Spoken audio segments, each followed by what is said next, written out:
Hi, folks. We are unlocking a very early episode today, episode 5, which was our first mailbag episode. So apologies if the sound quality is not as good as it is right now. Dan is giving me a big nod and smile. Definitely isn't. For saying that. Yeah. Okay. Why are we doing this? We're doing it as part of the whole moving forward. We really want to at least once a month have something that it is one key psychoanalytic concept, text, something to do with a particular theorist.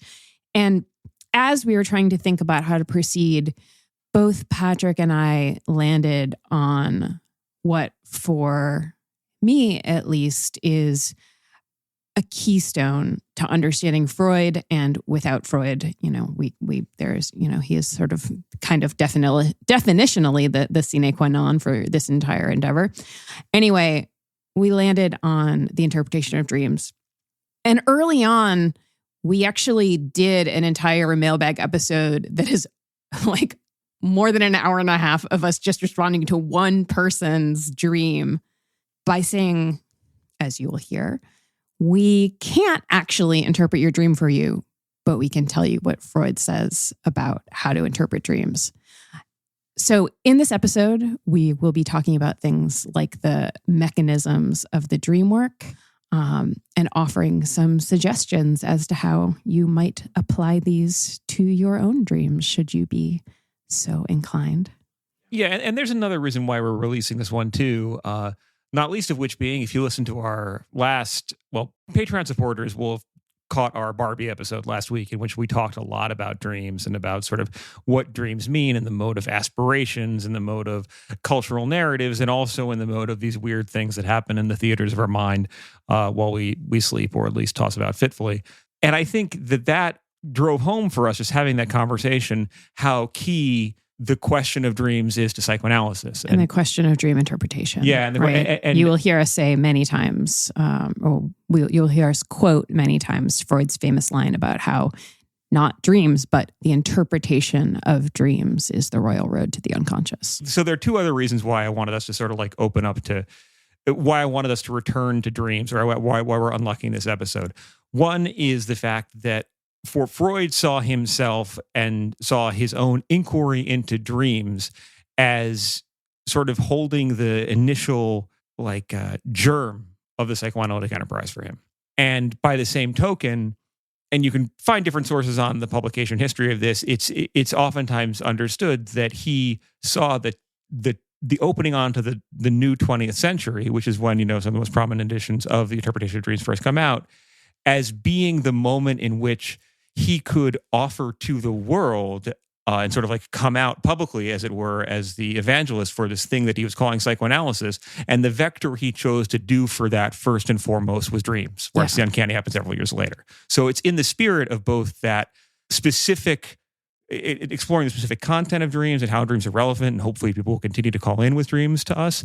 I really want to encourage that, but also with a nod to sort of the centrality of dreams and the processes of revision and repetition and retelling of dreams that we're unlocking this, because I think that'll make it that'll have really cool implications for us as we explore new topics and as we return to old topics going forward. Yeah. So please enjoy this unlocked episode on the interpretation of dreams.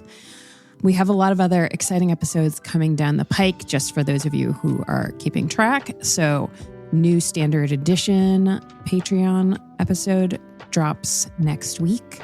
We also are doing an episode on defense mechanisms, and we have interviews with Stephen Thrasher, author of The Viral Underclass, and Jade Davis, author of The Other Side of Empathy, coming in the next few weeks.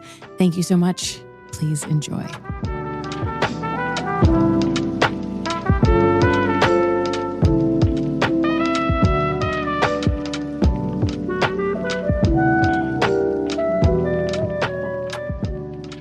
Oh, you want to answer some voicemails? Yeah. Oh, yeah. Let's absolutely answer some voicemails. We are so delighted that people have been calling the hotline, and we're going to play some of your calls today. And in the spirit of free association, I guess, that we've already begun with, we're gonna try to riff on some of them. Yeah, I think we should probably, for reasons of due diligence or scruple or some other, I don't know, abstraction, we should disclose Ethics. Those things. Ethics. Ethics. Yeah, we have those. We do. Yeah, absolutely. We daily before sitting in front of the mic, we pledge the podcaster's oath, and that includes saying that we are not licensed medical professionals, at least as far as the United States is concerned. You're not licensed medical professionals in anywhere. We need to chip away at the legitimacy of the U.S. state where we can. I'm just going to say, in its eyes, for what it's worth, we're not licensed medical professionals. And beyond that, any advice that we offer is not medical advice. It's more sort of like vibes curation advice. It has no intent to heal. You shouldn't act on anything we say. We have no pretense to your subjectivity, your pathology, your needs or circumstances. But that said, if for some reason you do something that we seem to suggest, albeit, we disavow actually suggesting it, and it radically improves your life, you owe us for that, and you should express your gratitude. Oh my God. In podcast reviews. Likewise. Oh yeah, podcast reviews is fine.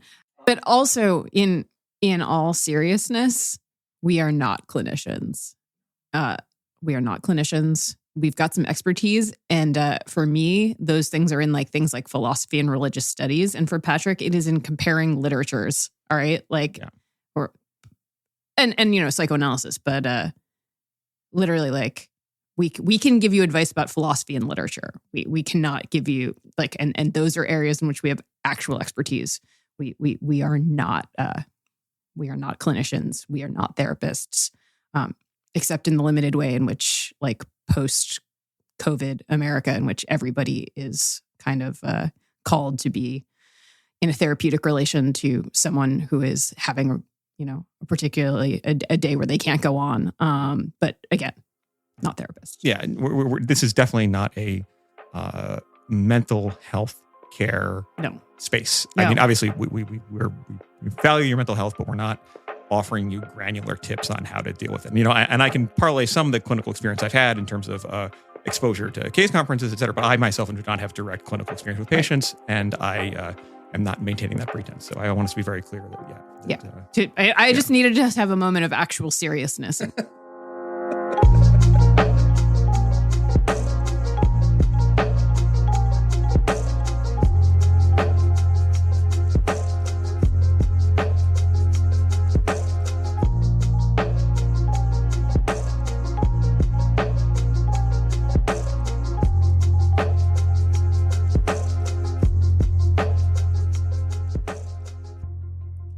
You're listening to Ordinary Unhappiness, a podcast about psychoanalysis, politics, pop culture, and the ways we suffer now. I'm Abby Kluchin. I'm Patrick Blanchfield. I'm Dan Yowell. And today we are doing our first Mailbag episode. So let's listen to our first voicemail, which is from somebody who has a lot to tell us about one of their dreams, one of our favorite kinds of messages to get. Hey, my name is Jefferson. So I had a dream where pretty much I was with my family, my mom, my dad, and we were on a road trip somewhere. But for some reason, we stopped at a gas station. But they were selling cars at the gas station. This wasn't a dealership or anything. It was just they were selling cars, but they were selling cars in the same way you might buy gasoline or snacks at the same time. But it's not really like a gas station like this. More like an an AutoZone or something like that. But anyway, so they're buying this, and then they go through the process or whatever, and then they buy a Jeep or something. But then we drive in a Jeep or something, and we go back and we keep driving, and then we get to another gas station where they have the same setup, and then we buy another Jeep. actually, I don't even know if it was a Jeep, but then the third time we go around doing that, it just like, there's no Jeeps. So we're just kind of stuck around there. And just like, then we gotta, like, walk to Costco. And, I don't even know if it was Costco or something like that. It was, I don't know. I just found it really bizarre because I really dislike driving. But I don't know. I don't see Jeeps that often. Like, when I go out there, I mean, primarily it's just like SUVs, like the little small cars, like the Italian boxes or whatever. Just, I don't know. I don't like driving, but at the same time, I'm like, it's just struck me like how much just like that dream was about cars. Anyways, thank you very much. So that sounds like an amazing dream.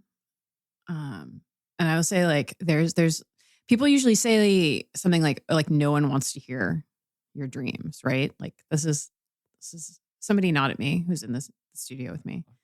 If people say that, they're assholes. I love dreams. But I love hearing other people's dreams. Like I don't know, Dan, what do you think? There was a time where I agreed with that, only because dreams only make sense to the person telling them, and until you're kind of initiated, until you read a little bit of Freud, or I guess read one of the other traditions of like interpreting dreams. Like I guess there's like older ones or whatever. I never really took those seriously. Yeah, no, it used to really bore me. Now it really fascinates me. Well, because it's a little. I mean, it's. I'm thinking about the part in. We talked about the Dora case study a little bit last week. I think maybe 2 weeks ago. I don't know.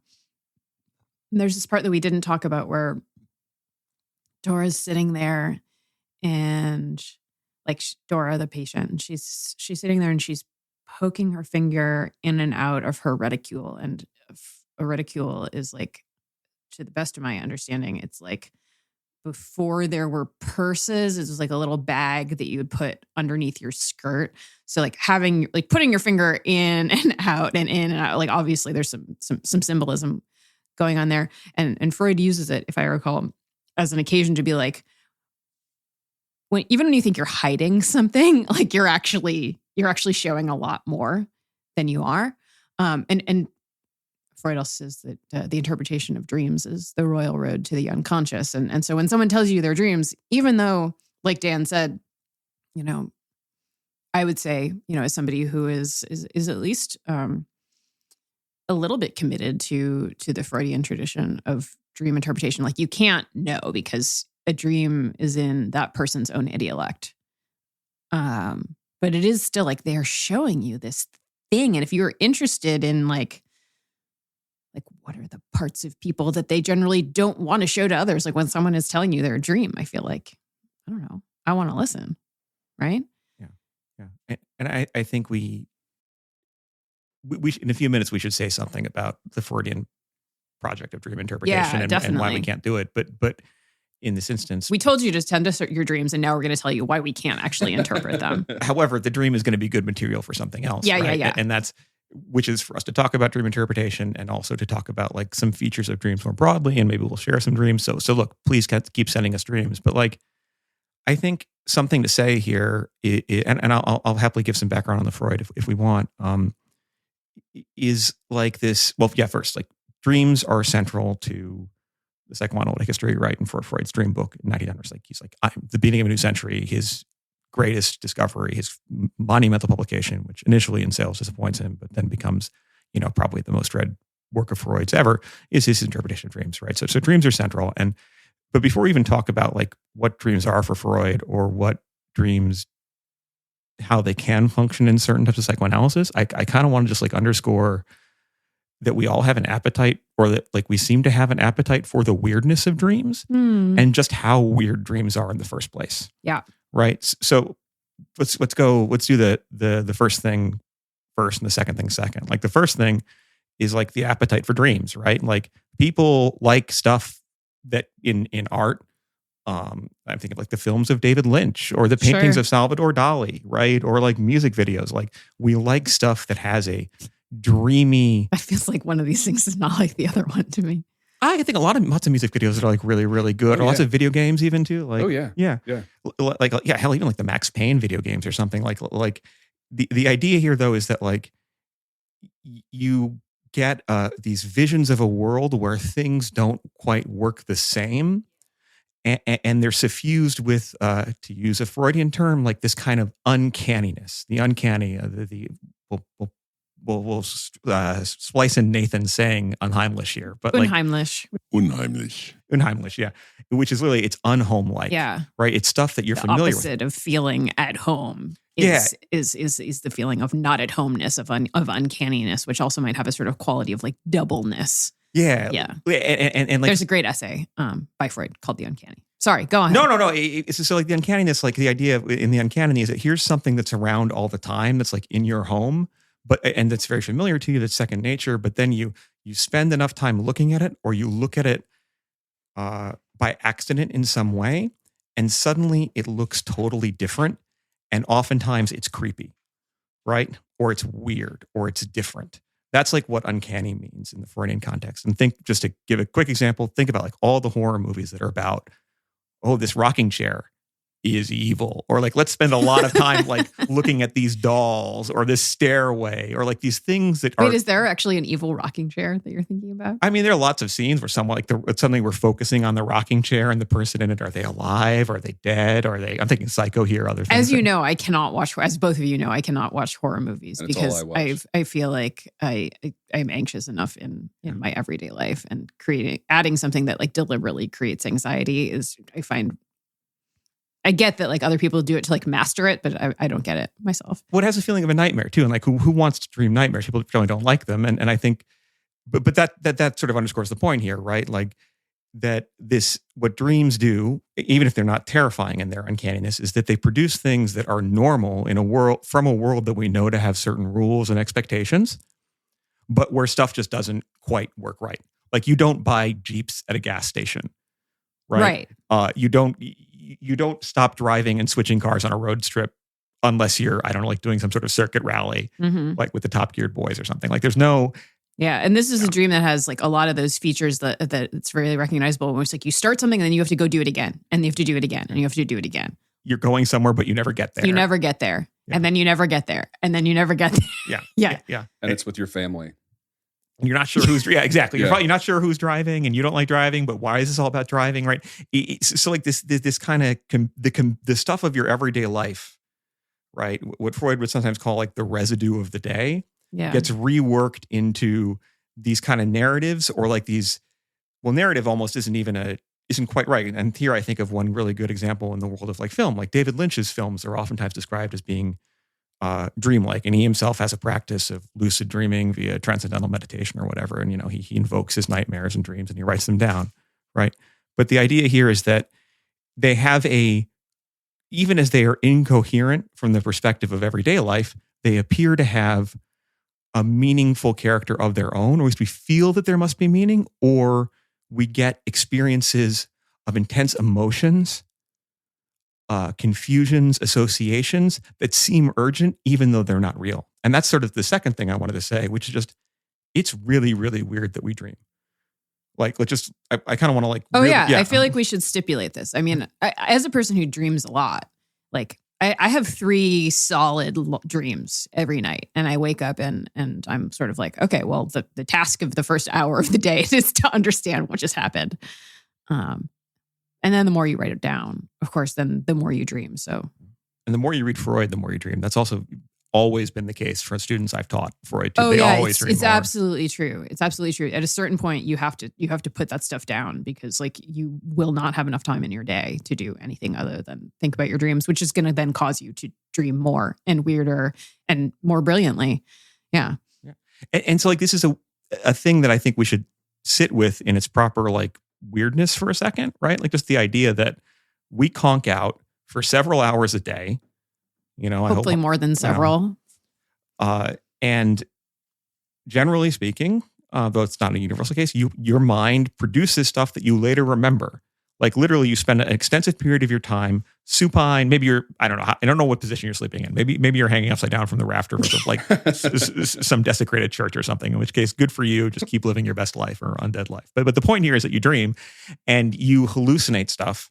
I'm not sure if the undead do dream, but that's really a sidebar. Go ahead. Sorry.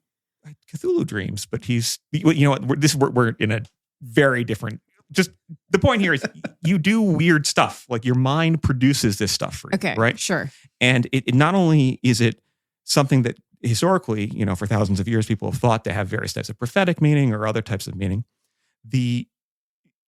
It's also, and then there are contemporary accounts for like why we do this now in terms of like the neuroscience of like processing memory and certain types of restful type things. But like, you know, like you have to shuttle and file away, like stuff goes from RAM to whatever. Again, I'm not a brain doctor and I'm not using the metaphors properly. But the point here is that like, this is a really weird thing that we do.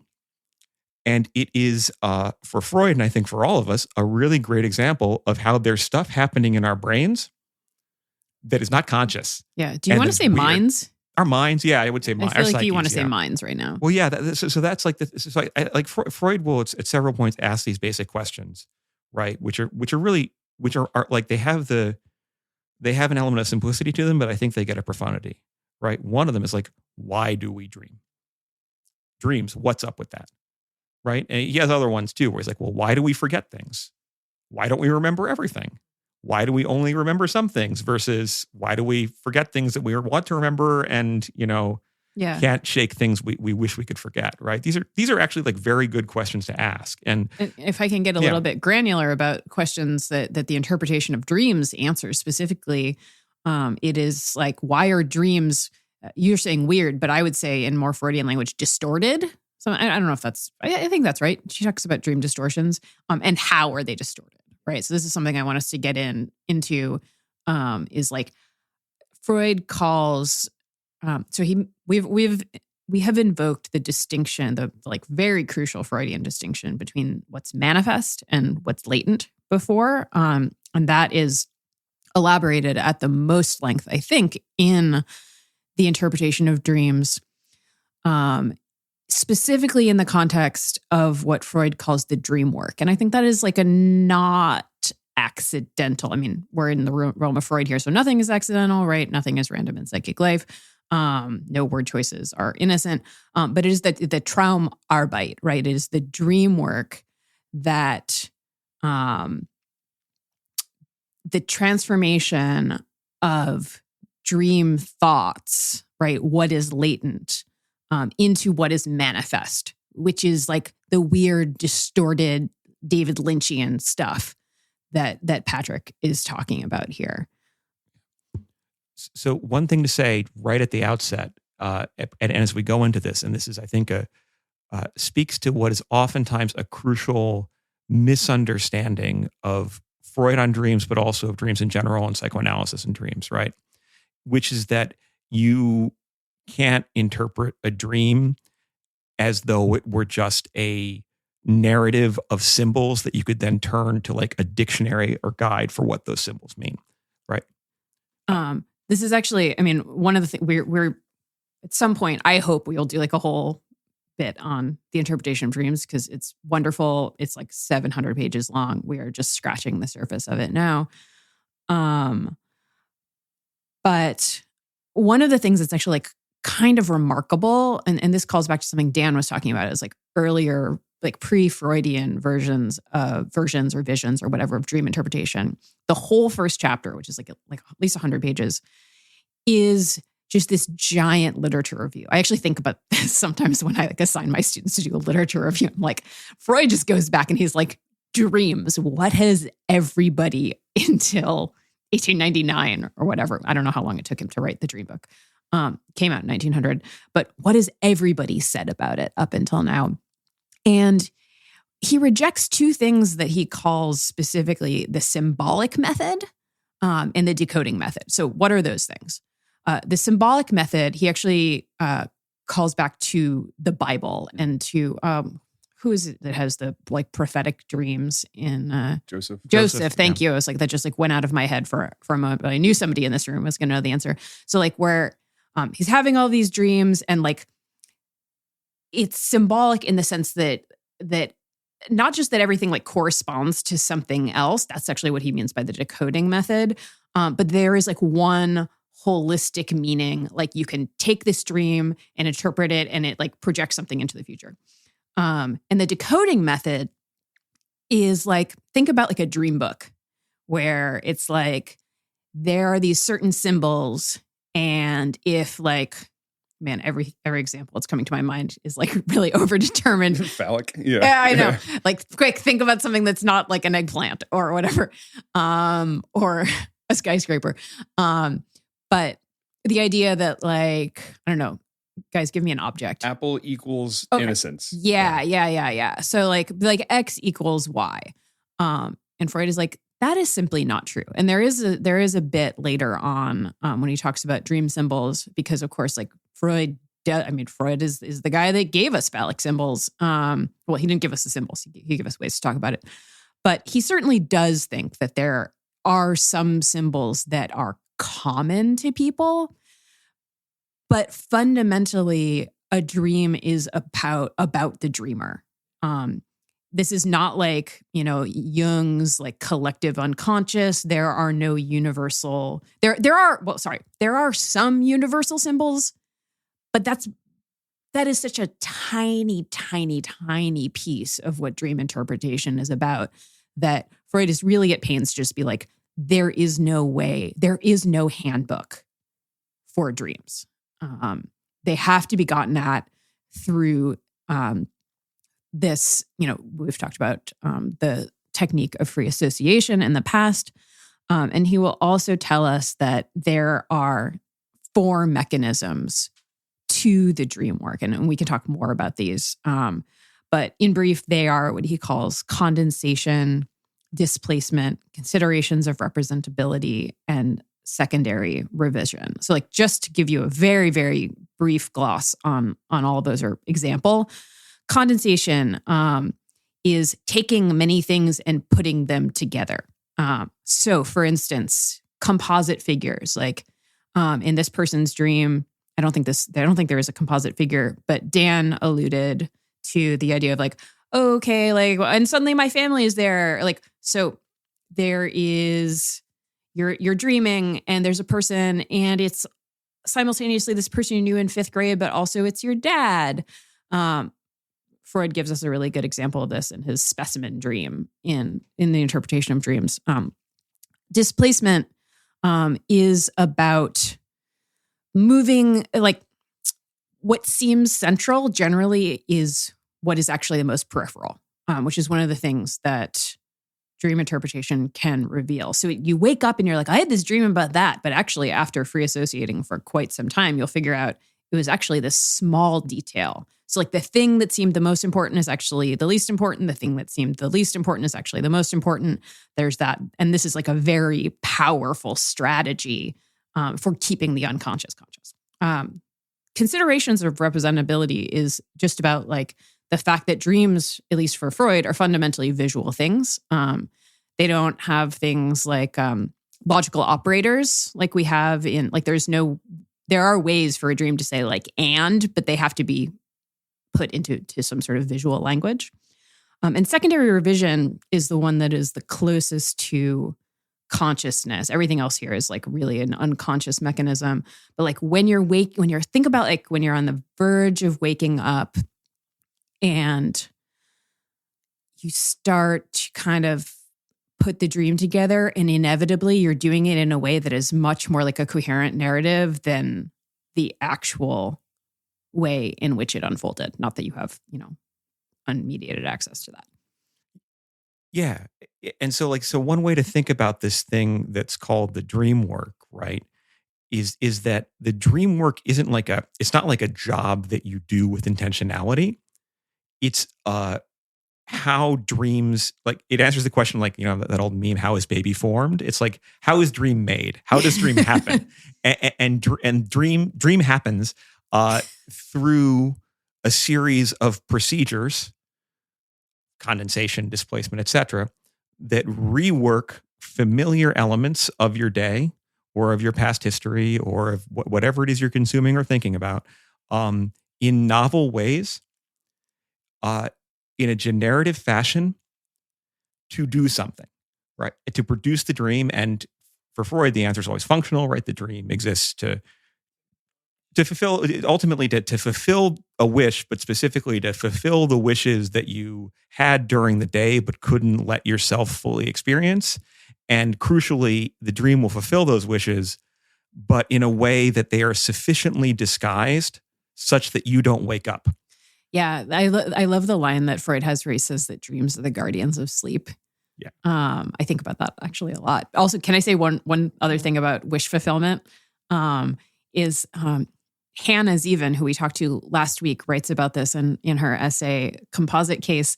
I have also always, like Hannah, I've also always loved this dream of Anna Freud's that Freud that he reports in the interpretation of dreams. Because the idea is like for kids, the wish fulfillment is like pretty obvious.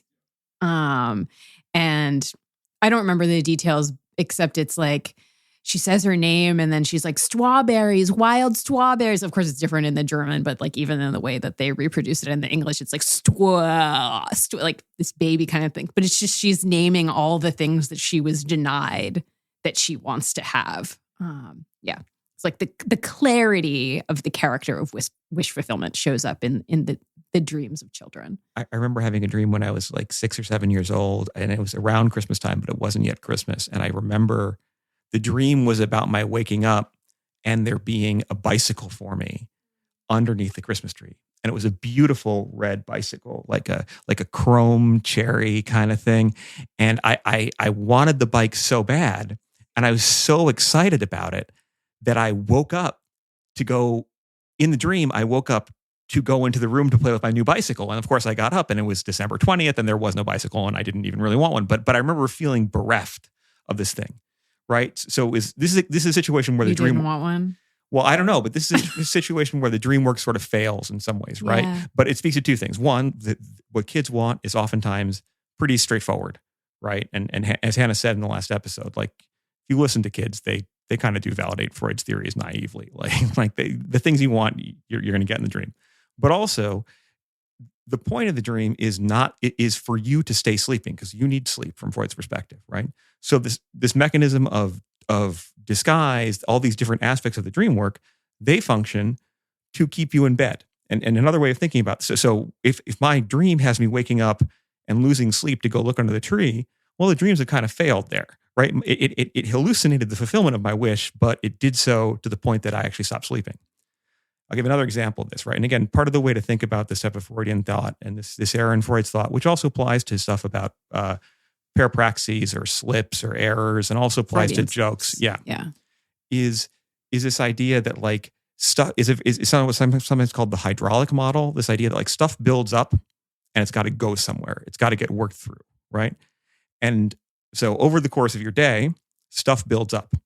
You have to do things you probably don't want to.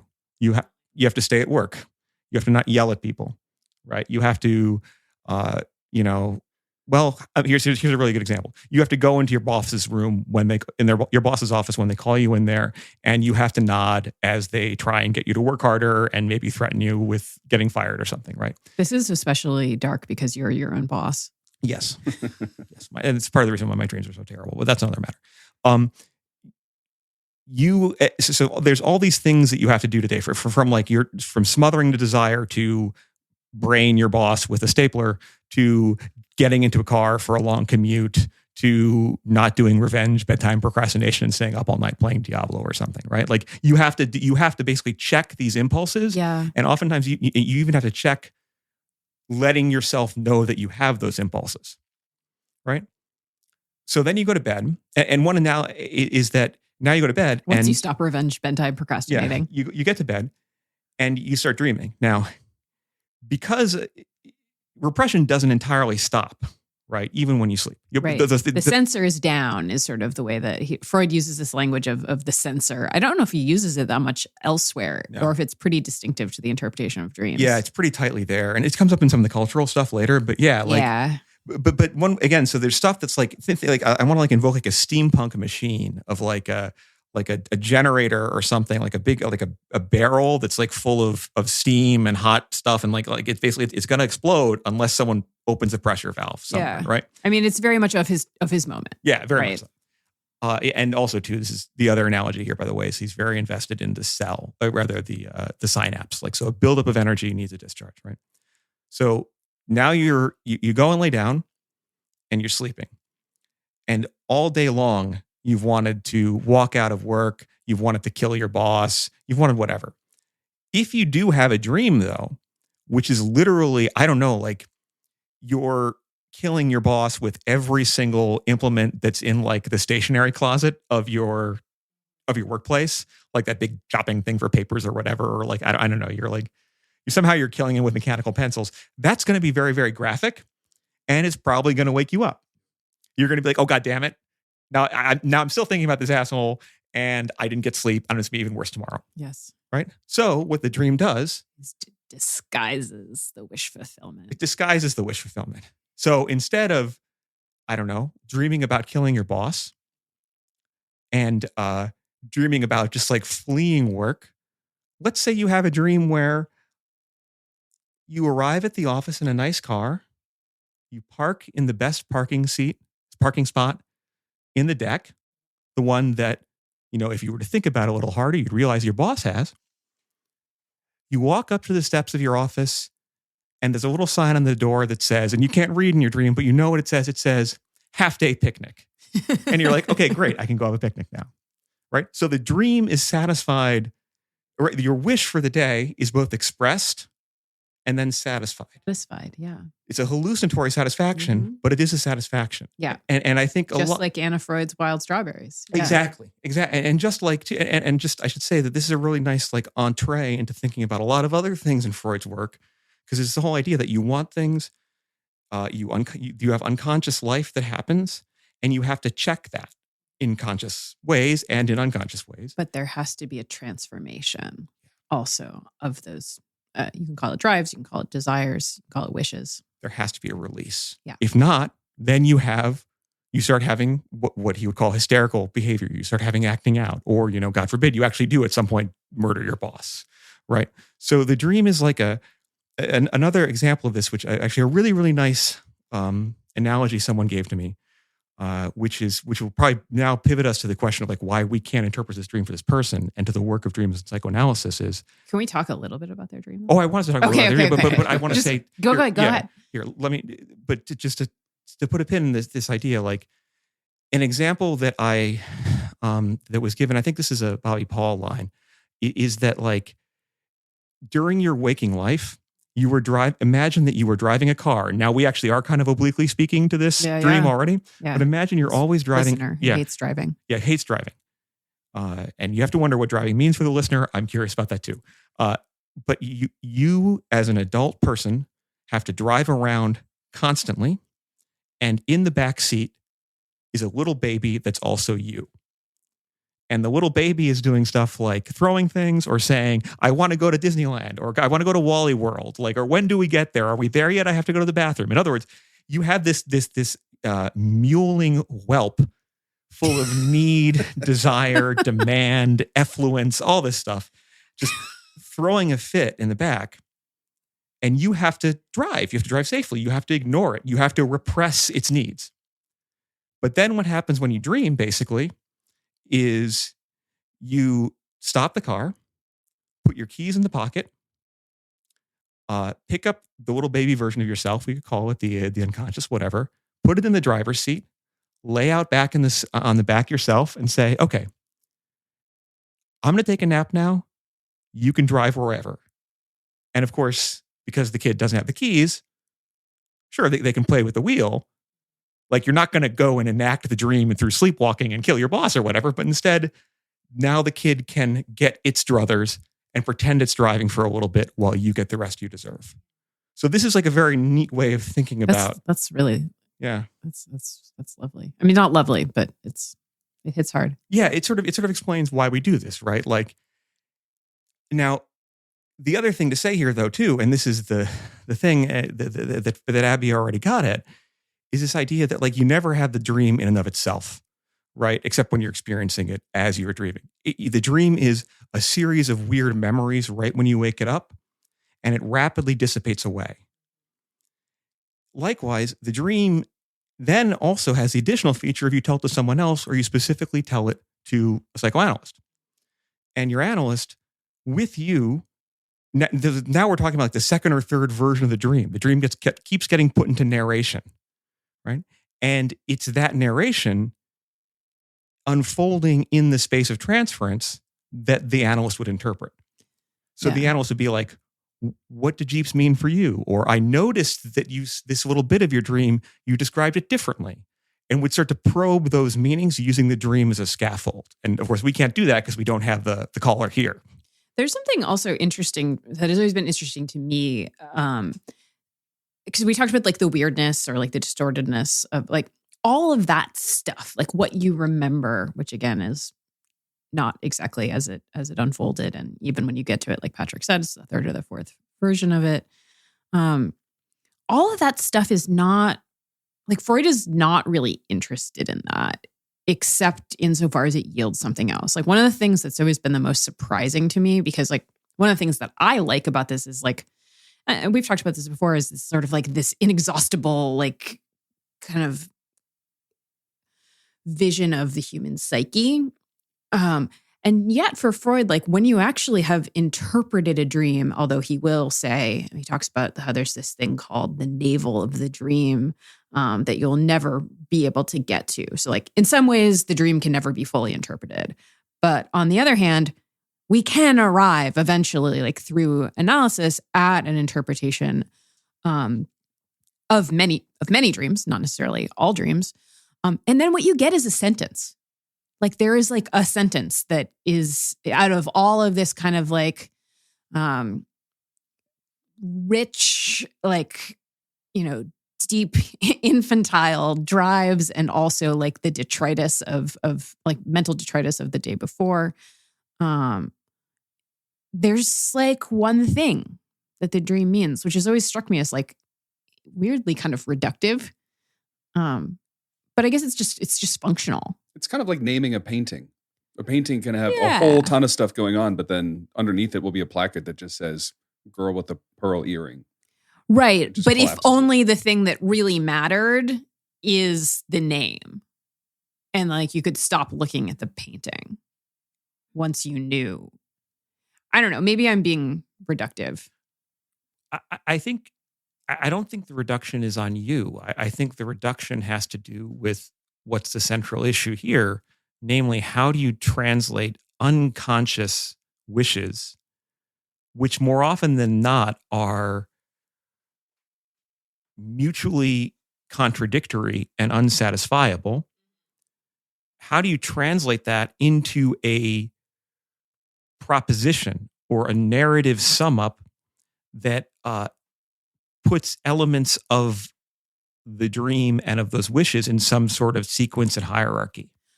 Yeah. I mean, I also think, though, and this goes back to our disclaimer that we are not therapists. It also has, like, I was like, the only thing we have expertise in is philosophy and literature. It's like, of course, you and I are in some ways more interested in like what happens in the dream than in the attempt to like resolve or solve it into some sort of decidable meaning. I don't know. Maybe I'm speaking for both of us when I should just be speaking for myself. But I do find like Freud's account of like the four primary mechanisms of the dream work to be compelling. I think that you can do a lot of real useful work, even like just with yourself, through dream journaling or talking to, if you happen to have a person in your life that will actually tolerate you talking about dreams, which luckily I do. I've always found the wish fulfillment element of it, like Freud's insistence that every dream is a wish fulfillment. And like he goes, you know, really far out of his way to find ways in which like anxiety dreams are also wish fulfillment. Like all these things that like seem very intuitively to be doing, having some other kind of psychic function. Like they all have to be kind of wrangled into the realm of wish fulfillment. And that's where I think Freud kind of loses me. Yeah. And he loses himself too, for the record. I mean, it takes, it's something we're going to talk about eventually. It's like Freud revises his theories many times. Many times. And one of the key things that prompts this revision on every possible level, from clinical practice to metapsychology to his theories of culture, et cetera. Like it's all an ongoing process of elaboration. And the Dream book is actually really notable for this. There's a bunch of books that he wrote. I mean, yes, he is continually revising his theories, but also there's some of his texts that he specifically returns to, and like the footnotes of the interpretation of dreams, like the version that I am looking at right now. It will say like, here's a footnote that was added like in X, and it's like he kept going back and kept going back. So, and just to close the thought out, like one of the most substantial and disastrous, at least in the sense that he loses a lot of followers for doing this, revisions that Freud makes to his theory has to do with nightmares ultimately, and with what we would call the dreams associated with trauma. Where it's like, well, what's the wish and what's the disguise when I have a trauma dream, and when the trauma dream just gives back to me something horrible that happened that I would never want to happen, and there is no disguise. What's the point? Pleasure? There? Yeah, what's the pleasure there? You have to literally go beyond the pleasure principle, the idea of pleasure, to do that. And that's I'm thinking literally about your piece on the death drive when I was asking what's the pleasure. Yeah, we'll talk more and explore more. Yeah, of let's that. put a pin in that for the moment. But I do think, just to return to our caller, it might be helpful to be like, I think so some questions if I were the caller, I would ask myself, or I would imagine a therapist asking them, might be questions like, what's going on in your life with your family? You got any travel coming up? Right? What do you associate these trips with when you were a kid? What were the trips like? Who's driving, by the way, in this dream? It's not very clear. What's the specific going on? We'd probably prompt some free association on Jeeps, like whatever is up with Jeeps, and what because they clearly symbolize something between the Italian tiny box cars and the big the SUVs, right? So I don't know what's going on there about like this third option between the two, but I'm a little curious about that. I would be curious if this were something being told to me on a couch in a practice I don't have, about the things that the person relating the dream seems compelled to repeat, right? The repeated insistence that they don't like driving seems really interesting to me. That was the feature of this that jumped out the most to me as well. I want to say one other thing, which is from a book by Hélène Cixous called Dream I Tell You, which is just another way of restating why we can't actually interpret your dream. It's a book that she calls a book of dreams without interpretation. And it contains the unedited text of 50 of her own dreams from her dream journal. And here's what she says. This is a quote. "They are reproduced in their entirety, unpolished, innocent, such as they disported themselves in the pre-analytic dawn. I could, for my own benefit, analyze them. Only I could do this, since only I have the keys. I do not do this here." I love this. Yeah, I know. Isn't that incredible? Yeah. Look, while we cannot hand to you, dear listener, the singular meaning of the dream, we can suggest how you might approach unpacking its significance for you. And I hope we've kind of demonstrated how understanding the work of that dream reflects the singular features of your day-to-day life and past history, but also like your experience of the dream as you have it, and how that's something that involves like reflection and association and some degree of dialogue, right? And that dialogue may even be with yourself, right? I mean, Freud analyzed himself. Yeah, Freud analyzed his own dreams and wrote about it at length, and then would disguise stuff that was That's another conversation. My man would bear a lot, but even then, sometimes he'd hold back. Then it all shows up in the footnotes where he's like, "I'm not going to say more, and you also wouldn't say more because I'm not going to show my ass like that because I'm just telling you how much I'm showing you." But I think that the 2 points that we can sort of like close out on this call are like, one, I think just appreciating the weirdness of dreams as evidence of the unconscious, right? We do this. This is a weird thing. Mm-hmm. And it's It's like an unusual nod to empiricism for us. Yeah. This is and also too, like a thing that we do, thing we experience. It's a thing that we're rational animals supposedly, but this is also something that we do. This is a generative, creative thing, and and unlike other functions, and I'm thinking here of other like biological functions, which are basically just about like consuming and then like excreting, like it's an in-out type thing. The dream, once it's over, sticks with you, right? And it becomes something you want to talk about with other people, and to that extent, it's not about a simple process of doing and being done with, but rather that reflects the fact that your unconscious is still operative while you're awake. And the things that the dream has been working through are salient and important to you as a person who is conscious and unconscious both. And that sort of lingering character, the fact that you want to turn to the dream to think about what it might mean, is inextricably part of your thinking about what's going on in your life and what that might mean more broadly. And I think that this has been a cool exercise in this. Yeah. And I hope people keep sending us dreams. Yeah. Thank you for trusting us with your dreams.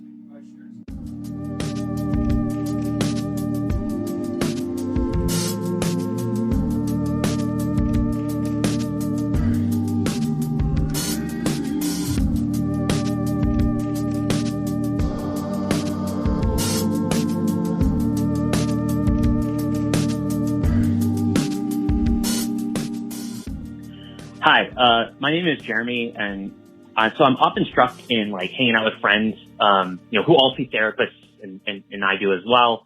That often the conversation will turn to talking about your therapist, and use phrases like "my therapist says," so in that way, therapy often can feel like we're all joining up with the practitioner. This is like a discipline and all these things, as if we were students. And I often joke with my therapist that maybe all our therapists should just get together and all talk to each other about us. It's like, what is the kind of like reverse conversation of this example? But I was curious, like, what do you all think about, the popularity of therapy right now? And specifically, the orientation of contemporary therapy to be about like this practical aid, advice, there being homework, it being oriented towards like a cure because of like insurance, right? Like,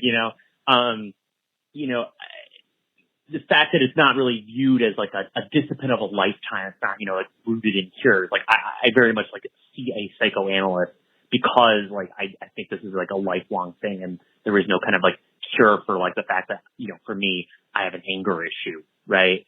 That is just like a lifetime of something I have to work on relating to differently. So just curious, like what you guys think about like just to talk about like the popularity of therapy and the popular kind of approaches to it, and would be really cool. Thank you. I like the idea of a bunch of therapists in a room talking about their patients. And I also kind of love that in the caller here is like, they should do this, but I'm pretty sure they probably do this, right? I will say that to the extent to which they take seriously, and therapists or clinicians take seriously questions of the real world identifiability of their patients, as a general rule, in all the non-trivial amount of time I've spent at various social functions and drinking with psychoanalysts and stuff, when someone starts talking about a patient and another person has a hint that they may know who that person is in real life, they will recuse themselves. Yeah. So they'll be like, I can't do this. Yeah. So and I should say too, just to front this is something maybe we'll talk about later, and I would really like to talk about later. Part of the reason there's a lot of like baggage people have vis-a-vis psychoanalysis specifically, and a lot of the history of it that can sometimes hit real unpleasant in the modern moment, is because in the early years, you had a lot of very close-knit communities of people receiving treatment, but also being treated by clinicians as they were themselves becoming clinicians, and some really intense, almost, well, let's call them incestuous kind of like social formations, and some difficulties with that. And that's still true in certain ways. I mean, I'm just thinking, I'm thinking slightly more abstractly, reflecting on what you're saying is like the importance of lineage in psychoanalysis. Yes, and that is absolutely crucial. But if I could just, the point, people can forget that during the early development of psychoanalysis, but also of the psychotherapeutic professions, there weren't straightforward like ethics guides or best practices, etc., to say nothing of, historically speaking, a lot of the social and political circumstances in which psychoanalysis came into being. Things like, for example, I don't know, like the duty to report or HIPAA, like didn't exist. And part of what is difficult about the early history of psychoanalysis, and remains present to the extent to which certain human behaviors remain present kind of sempiternally, are a lot of what you might call boundary crossings or unprofessional kind of like outings of people, etc. And the reason those rules exist now is because basically people fucked up and best practices were developed then. Yeah. So they realized they needed those rules. Exactly. So I want to just to speak to the extent to which the fantasy of everyone's therapist getting together and having like a subject supposed to know jam session about real people in the world could be a source of anxiety as well as of humor. I want to sort of work against that fear by pointing to there being ethical guardrails and that there is some degree of security and privacy that is respected. So I kind of want to say that. Sorry, that was the point I wanted to make. Yeah. I mean, you would kind of expect surgeons to get together and talk about, oh yeah, I cut this guy open and I found this thing, and keep an eye out for this weird clot that I'm noticing in this community or whatever. Like you would want them to be swapping best practices with each other, but it would also be weird if they were like, oh yeah, that was, Bob Donovan from around the corner that I had to cut that cyst out of or whatever. Like they wouldn't, it's a line that wouldn't cross. Also, like I guess lawyers have a similar kind of cover for being able to collaborate on sharing lessons and things like that without actually outing clients. Professional ethics codes do exist. Yeah, exist, and they exist for a reason. Yeah, for sure. So it is fun to think that yes, therapists can get together and talk about, oh yeah, I'm seeing this patient, they're doing this thing, it's kind of driving me batty, but they're not gonna rat you out to your friends. You're fine. I feel like part of the heart of what the caller was getting at, though, is not just about like the therapy is everywhere, although like yes, therapy is everywhere, and in a way that it would have been unthinkable 20 years ago to just casually be like my therapist, except in certain kind of rarefied circles. Like now, like people just throw that out, like it's fine. It's not that different than being like, oh yeah, I have a doctor's appointment. Like I have a therapy. Like it's, that's certainly true. But I feel like in addition to that question, there is another question there about the forms of therapy that are now popular. And certainly a lot of that has to do with the state of healthcare, like broadly stated in the United States. I'm not going to speak outside of that context just because for lack of knowledge. The caller is talking about things that are oriented towards cure and that also might be short term, versus things that are like psychoanalysis or classical psychoanalysis, and even other forms of psychodynamic therapy that might be longer term, that might not have an end date, and that might have goals like insight as well as, or even in addition to, or rather than cure, right? I think that was part of what was going on there. And I think the question is more than just about the economics of the situation. I think it's a question, it's a cultural question, if I'm hearing it correctly. And I guess what I want to say is something along the lines of, do we have therapy for the world that we are in, or do we have therapy for the world that we want to live in? that seems to me to be part of what's going on here. I don't know. Does that make sense? Yeah. And I think that this is going to be something that I think we're going to wind up talking about a lot more down the line, because in some ways, like, I think we're going to want to unpack what a certain classical vision is of psychoanalysis, or a certain like ecumenical multi-school vision of psychoanalysis is, and then use that to start talking about, and once that sort of groundwork has been laid, to explore different ways in which, like, you can have engaged psychoanalysis, or politically radical psychoanalysis, or psychoanalysis that has ends beyond just a dyadic encounter between two people, right? But I think the distinction that you're pointing to is so vital, right? Because on the one hand, like, we can imagine therapy, not just psychoanalysis, but we can imagine therapy in general as being oriented narrowly towards the alleviation of certain symptoms. Yeah. Or the alleviation of suffering. Yeah, the alleviation of what we could call extraordinary suffering. Sure. Yeah. We could think about it as helping people navigate, and this is a phrase I really like, certain problems in living. This is a psychoanalytic phrase from an American psychoanalytic school, but like the idea of... Who's that from? I believe it's Sullivan, but it's modern psychoanalysis, so it's William Allenson White. I have to double check that, but I'm pretty positive it is. But there's like, you have stuff going on that's making your life harder, and having a space to reflect on it and someone to talk to will help you navigate those problems in living, right? But there are questions that arise, right? Because on the one hand, like, the clinician's supposed to help you. They're your therapist. And the etymology of the word therapist, like, people will gloss it differently, but one way is it's helper. It can also be, and some French psychoanalysts, Devon and Godelier, lean into this, actually go back to the Iliad, and they say the therapist is your battle partner. Like, is a person carrying a shield next to you, and who's the enemy? Suicide or death, right? Or like, it's really... That is like a take on the Therapeutic Alliance. Yeah, it's fucking beautiful. Metal. Yeah. I kind of love that. I don't want that. Just to be clear. Yeah, well, I mean, they're dealing with people for whom, like, this is more.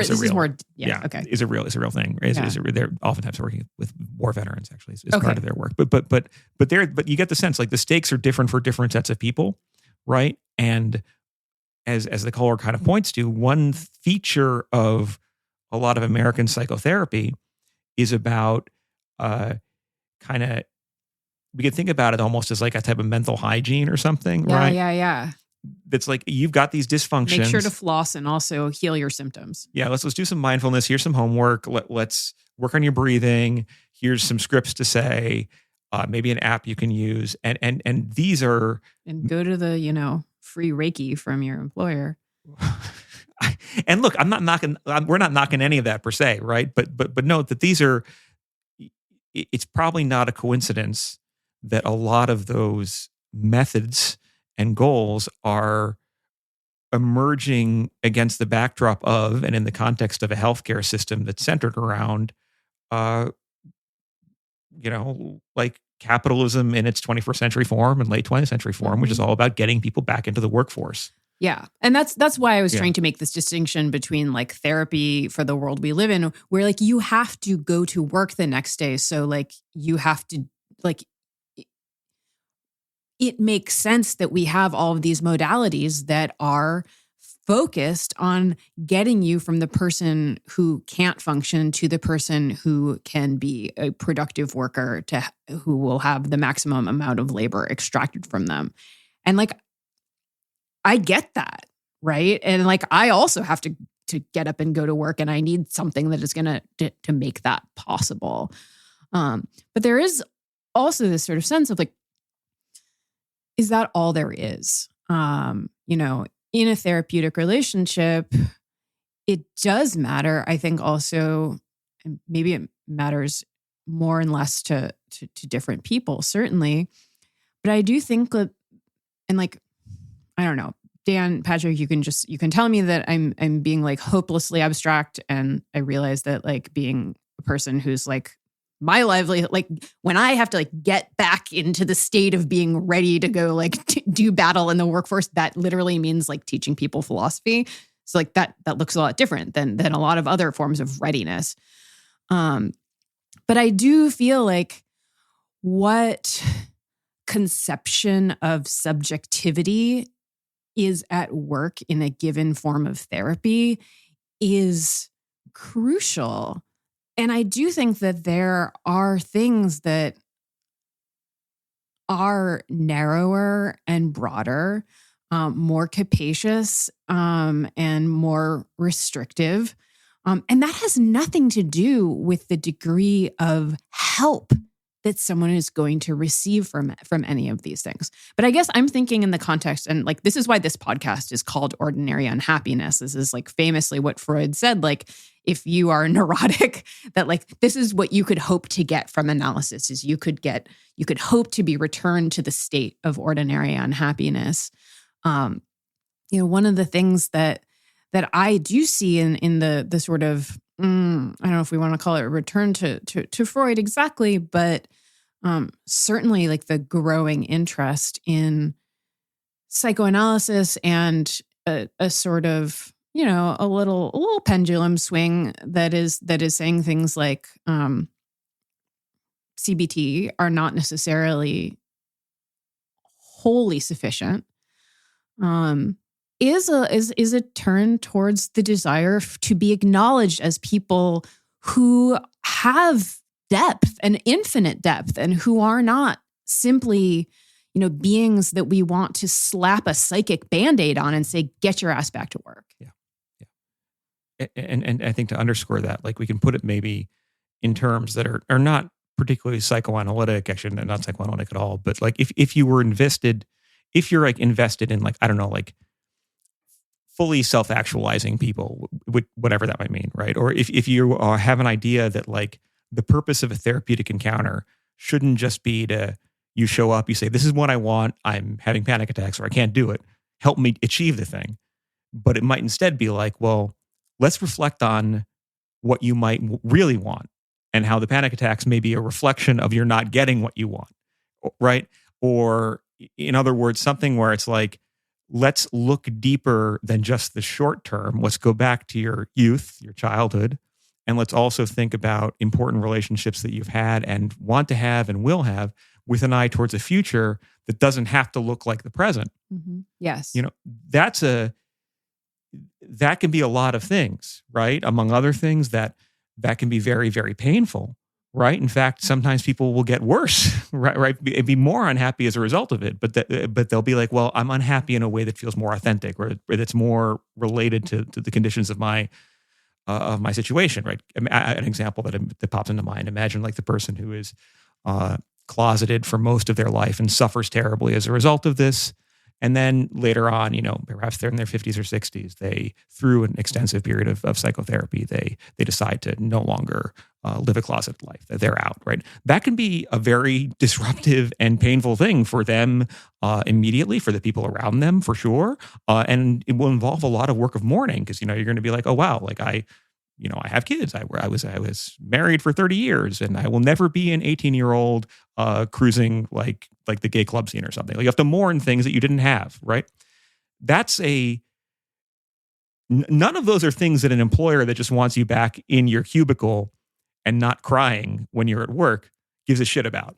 And it almost like you could be like, can you imagine what employer, you have to have a really Cadillac health plan for someone to be like, okay, so yeah, we're going to pay for you to go 5 days a week for 50 hours, for 50 minutes an hour, for several $100 an hour in most cases, right? Unless it's a sliding scale. There's no necessary timeline for when you get better. Mm-hmm. And you're leaving work every day to do this. You're leaving work every day to do it. And one possible outcome is that you're going to quit this job, right? Like, who would be, is nothing, right? That's not, like your HMO is going to find some way to be like, lives a truer life, has traversed the fantasy. Yeah. No, how do they code that? Yeah. You can't do that shit. So that's kind of the wager of a lot of psychoanalysis. And in some ways, like, or at least of classical psychoanalysis, or certain types of Lacanian psychoanalysis, or certain types of existential psychotherapy, I guess we could get more granular about this, but like, it is worth noting that when like Freud would do this, he would do long, intensive things, and people would literally take breaks from their life to do psychoanalysis with him. And among one of the things that Freud would institute, and this is not something that's necessarily stood the test of time, is get people to promise not to make serious decisions. Yes. Right? Because those could be defenses. Don't suddenly fall in love. If you fall in love while you're in therapy, be skeptical of that. Right? It's kind of similar to, for those of you who have some experiences with like 12-step programs. That's what I was thinking about. Yeah. What's the rule with that again? In the first year. Yeah, like the idea you're going through a process that's properly transformational. So stuff's going to come up, and you gotta ride through it. Don't flee it by taking a flight into health, as sometimes it's called. Yeah. But again, like note the priorities in or this, making a physical move. Yeah. Or embarking on like a brand new relationship. Yeah. Yeah. But the priorities in this are not the priorities, and the timeline of this are not short term. The deliverables are not clear. The priorities are, well, you get to ultimately, like, the authority on whether or not it worked is you, not like a clock at work. And, that this is a point where we might find ourselves thinking about how other ways in which other institutions of relationships have historically changed or are no longer quite as present, that don't operate on that level anymore either. Right? Think about, like, and this is a common, sort of fairly common old school Marxist critique of psychoanalysis. It was basically like, oh, this is just what bourgeois people do now that they they no longer believe in God. They used to get it in confession, right? Mm-hmm. I mean, you could do something similar and be like, oh, well, yeah, like people now do therapy to talk about themselves because on the one hand, everybody has main character syndrome, and on the other hand, there are no friends, and like friendship, people are lonely, and you have to be at work all the time. Yeah, you have to be at work all the time, right? But you shouldn't be too close friends with those people at work because those are your colleagues. Exactly. Yeah. Even as they call themselves a family, you need to be all the more scared of that. Yeah. Well, run if that happens. But you could see how, like, these are, in other words, like the wound or the injury or the suffering that therapy is supposed to either, correct, palliate, or change reflects the broader landscape of what's deemed to be possible or desirable for human relationships, and what other alternatives are available for that. Like any endeavor, incentives produce outcomes. Yeah. And at least in my experience with therapy, it started with a giant corporation offering therapy services. And then, I was at this giant company for a long time, 15 years. And as their HR department, I guess as background, anytime a medical service is offered by a company, it's your HR department telling you what you want, and they don't necessarily have your best interest in mind, right?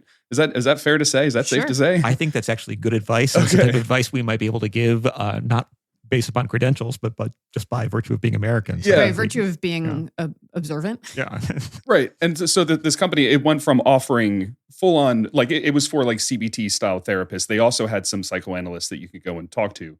It started with like almost all of that entirely paid for, to after it becoming so popular that was getting very expensive for employees to do this, they kind of backed into a app-based CBT program where the measurement, they would actually start you in your battery of therapy by showing you these are the outcomes that we are going to measure your progress against. You had a fixed number of sessions where by the end of that you were to see improvement, and all of it was done through an app, through like video things, and it included little animated snippets about the new you, where the setting that the little animated bird that represents you is how happy the bird is in the cubicle, in the dining area where all the employees eat together, in the car, it's like not screaming at traffic anymore. It was all of the metrics, the incentives for the program were for you to become a better employee. And I'm both kind of horrified by that, but also I'm kind of grateful for it, because I feel like companies don't realize they're shooting themselves in the foot by, at least CBT was very helpful for me, but it was a gateway of one kind or another where you can go there and get life lessons. You can learn a little bit more about yourself. But if you ask the question why 3 or 4 times, you end up in a deeper therapeutic relationship after that. You end up finding something that is a little bit more, profound. Yeah, and none of that. And then you end up quitting your job, which is which is what you did. Which is what I did. Yeah. None of this is intended, just to be clear, as like a dig at CBT, which has helped me as well. Yep, helped me a lot too. Yeah. So I think this is in the mode of being descriptive about the sort of conceptions of selfhood and human purpose, I guess, are baked into different therapeutic formulations, and the relationship between, I don't know, I guess you could say the modes of production and. Well, I don't think it's necessarily a dig at CBT. Yeah, I just wanted to be really clear because, like, although, like, we have said, like, over and over again, we're not clinicians, like, we're academics, whatever. But that doesn't mean that our interest in psychoanalysis is divorced from an interest in people feeling better. Right. Right. Like, we're for that. Like, just to be really clear. Through any methods, well, not any methods. Let me just walk that back. Not like forensic shit. Like, not any methods. We'll talk about what that is at some other. Oh yeah. Yeah. I don't think it's a dig on bread to point out how commoditized bread has become. Yeah. Right. Yeah. And that's how I feel about CBT. It's very useful. It could be a great start to a very long, fulfilling journey of self-discovery. But also, is it Wonder Bread in this? It's like, and at some point, then you go and get like the. But when you can soak the CBT CBT that we can't in water afford. and wring it out, and it maintains its shape, and it was sold to you by an HR department, and Pete Buttigieg is doing price fixing with the bread. Yes, that kind of, right.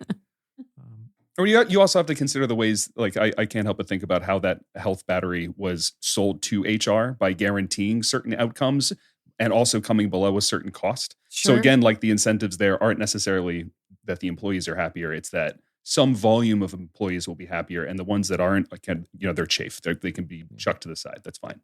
Yeah. So yeah.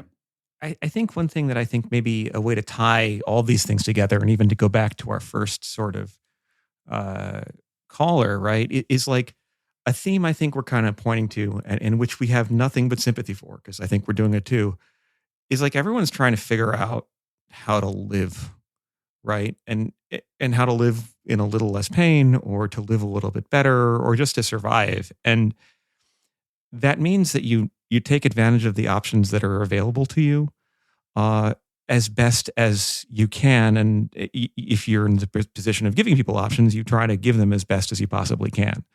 And I think that, or at least hopefully you do.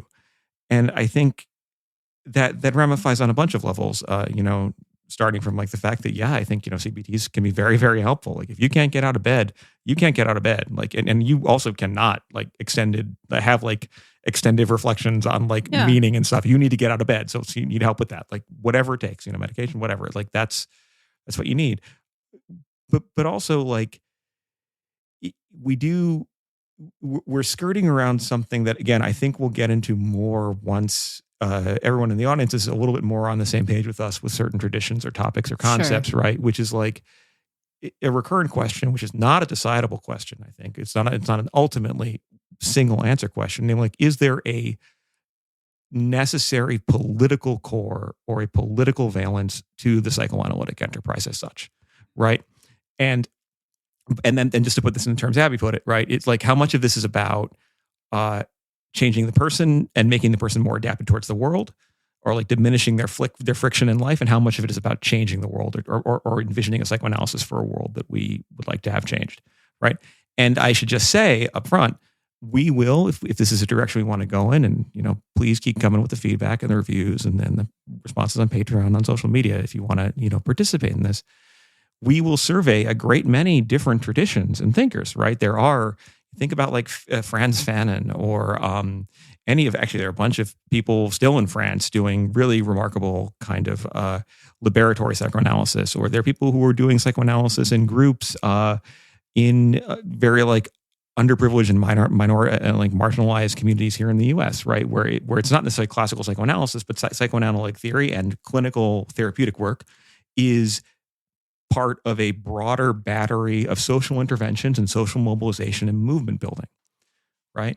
And it's significant, I think. One thing to say, and this is another reason why I think we have this transference, us three, to psychoanalysis, is even for all the things we could say about Freud or any of his contemporaries in terms of their bigotries, blind spots, etc., you can you encounter in their work something remarkable, which is namely that subsequent generations of radical thinkers, oftentimes coming from very far-flung geographic and very dissimilar positions in social hierarchies, turn to psychoanalysis to both understand their condition, to articulate the suffering that is singular to their position as oppressed peoples, and then to sort of put the oppressive civilization on the couch while also formulating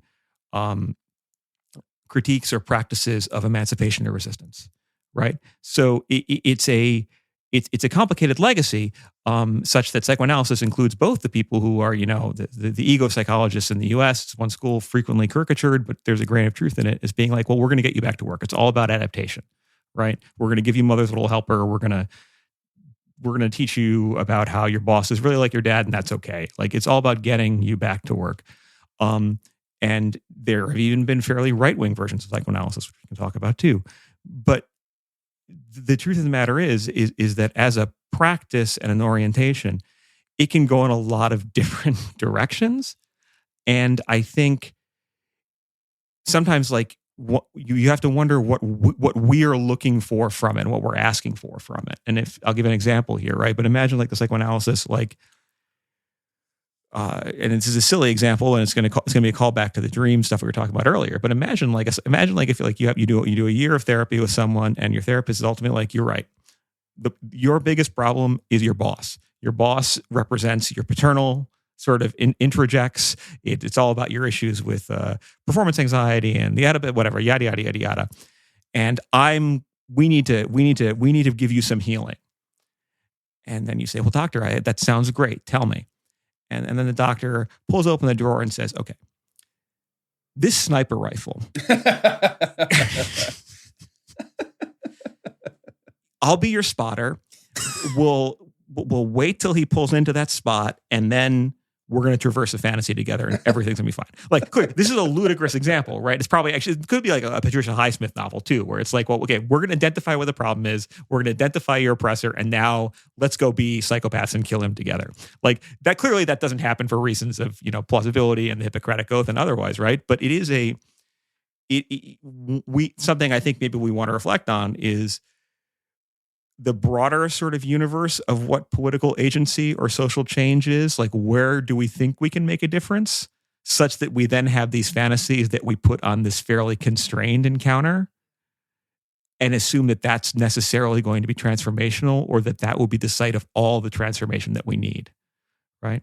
So the point here is to probe at our expectations, right? And to bring it back to the question finally, like you could say, well, maybe therapy is really popular because people aren't getting the sense that they are dignified people with interiority whose suffering matters elsewhere, right?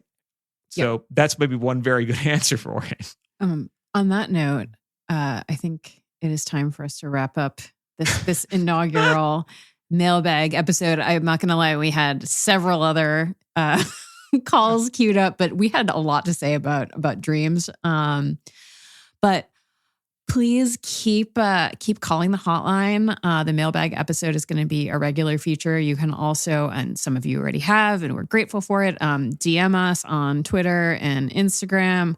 Honestly, if you want to talk to Patrick, you should DM us on Twitter. If you want to talk to me, you should DM us on Instagram, and also on Patreon. And then, who knows who it'll be. We appreciate the calls and the messages, and we're looking forward to hearing more from you.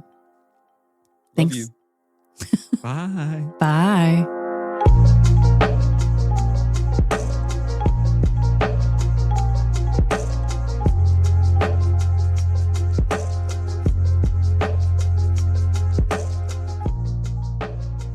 This has been an episode of Ordinary Unhappiness, a podcast about psychoanalysis, politics, pop culture, and the ways we suffer now. I'm Abby Cluchin, and today I was joined by Patrick Blanchfield and Dan Yowell. This podcast is produced by Dan Yowell, theme music by Formal Chicken.